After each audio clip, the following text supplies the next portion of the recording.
January 15, 1966, 2:47 a.m. for morning. Phone ring for inside night. The voice wey dey the other side whisper 4 words wey go change Nigeria forever. The Prime Minister don die. But na wetin dem no tell una be this. Dat single bullet no just end one man life.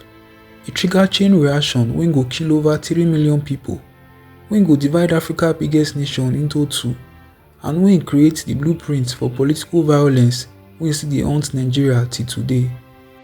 By the time this video finish, you go understand why 5 specific murders, no be war, no be election, but 5 targeted killings build the Nigeria wey you dey see for news today, and why the 5th one fit be the one wey go put fear for your body pass, because e happen for broad daylight and everybody see am dey come. Nigeria na Africa largest economy, 230 million people, the giant of Africa. But behind the oil money and Nollywood shine, one pattern dey wey dark well well, wey most Nigerians dey whisper about am instead of to talk am loud. If you threaten the system, you go disappear. I spent 3 months dey research classified reports, dey interview historians, and dey arrange together wetin really happen for these 5 moments. No be the textbook version wey dem sanitize be this, na the real truth. Because these ones no be random violence. Each assassination na calculation. Each one remove one specific obstacle, and each one reshape Nigeria destiny. Make we start with the one wey start everything.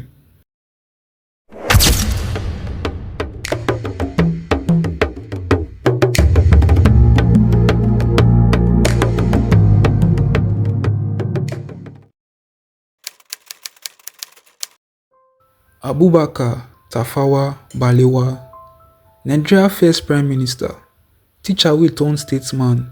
For all accounts, na humble man wey dey waka go work and dey live for small house. On January 14, 1966, for inside night, e go sleep believing say Nigeria democracy dey safe. Na there e for mess up.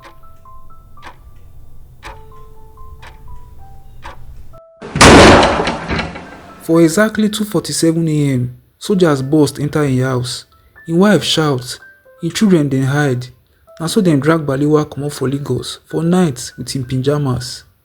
6 days later, dem see im body for roadside for outside the city. Dem don shoot am execution style. But na this part na im go change everything. This one no be random coup. This one na Nigerian first military coup. And dem no just kill Balewa. Dem kill the Sardauna of Sokoto, the most powerful northern leader. Dem kill Samuel Akintola, the Western Region Premier. But still dem no kill the Igbo politicians. Within hours, Nigeria 3 regions begin dey suspect each other. The North believe say the Igbo people dey try dominate. The West feel say dem don abandon them. And the East, na the ultimate price dem wan pay so. Because 6 months later, Northern soldiers launch counter coup. And this time, dem no just target only politicians. Dem hunt down Igbo military officers, dem line dem up and execute dem one by one. Over 30,000 Igbo civilians na dem massacre for all northern Nigeria for the pogroms wey follow. Entire families wipe out. And na wetin lead to the next assassination, the one wey split Nigeria into 2. After dem kill Balewa, Nigeria need order, so dem turn to Major General Johnson Umunakwe Agoyi Ironsi, the most senior military officer, Igbo man, decorated soldier. He become Nigeria first military head of state. But problem dey o. The North no trust am. Dem believe say im dey protect the Igbo coup plotters. Dem believe say im dey try centralize power and erase their regional autonomy. So dem decide to send message.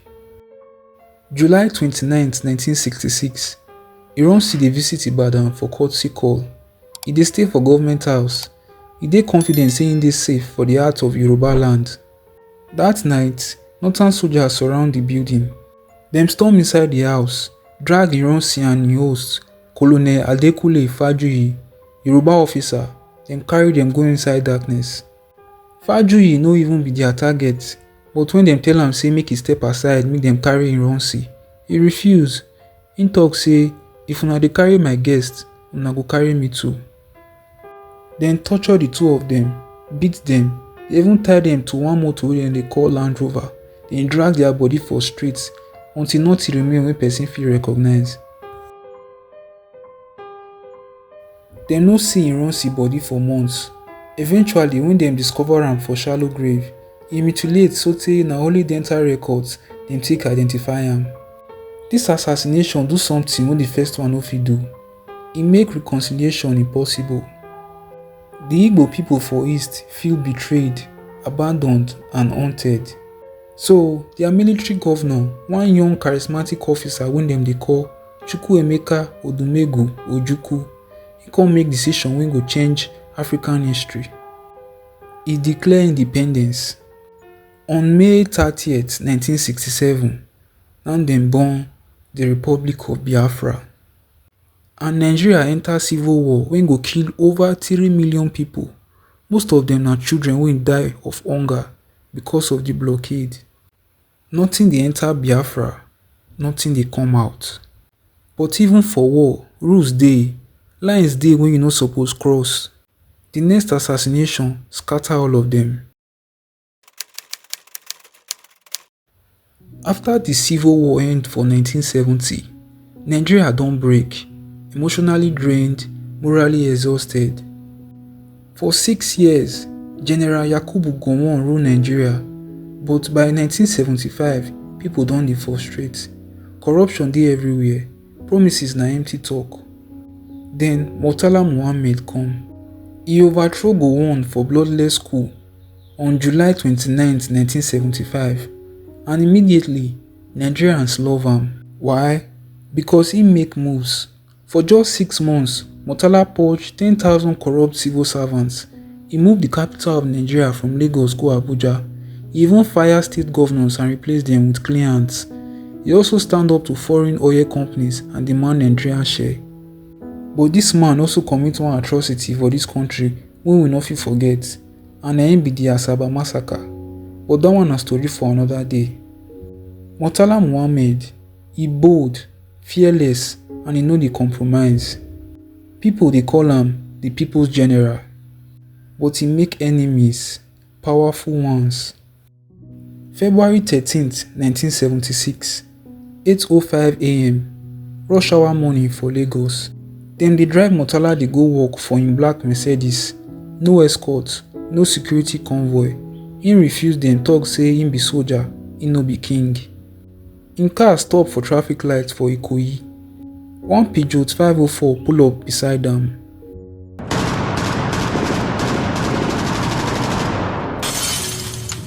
The windows explode for the many bullets. Murtala driver slump, blood spray all over the dashboard. Murtala dey try reach for his sidearm, but he no see chance. Dem shoot am 37 times. By the time the shooting stop, e no get wetin you fit use recognize the body again. The coup plotters think say Nigerians go celebrate. Dem think say people hate military rule, but na there dem for mess up. Everywhere burst for Nigeria. 7 days mourning, millions pour enter streets. His funeral na the largest for African history that year. The deputy, Olusegun Obasanjo, crushed the coup within 24 hours. Dem arrest the conspirators, charge them to court, and execute them by firing squad. But see the twist. Murtala assassination become myth, legend, the story of martyr wey die dey fight corruption. Dem put him face for 20 naira notes. Dem even name streets and airports after am. And every military ruler after am use Murtala image take justify their own power grab. We dey finish wetin Murtala Muhammed start, na im dem come dey talk. Even after many years, im ghost still dey haunt Nigerian politics. But the next assassination e different because this time, the man wey die no be soldier or politician, na symbol. Delegiwa no be general, e no be governor, na journalist e be. And na exactly why dem kill am be that. By the 1980s, Nigeria dey under the iron grip of General Ibrahim Babangida IBB, military dictator wey dey smile for camera but dey rule with paranoia. Dele Giwa na the founding editor of Newswatch, Nigeria's most fearless magazine that year. He exposed corruption, military deals, even oil theft. For 1986, he investigates something wey explode.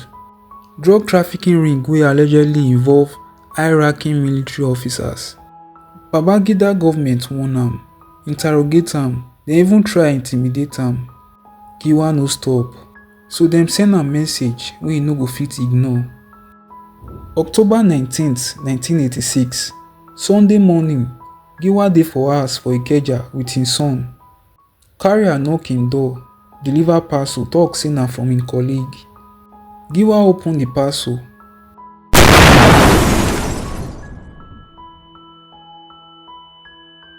The bomb tear through the living room. The blast strong sotey e shatter windows 2 streets away.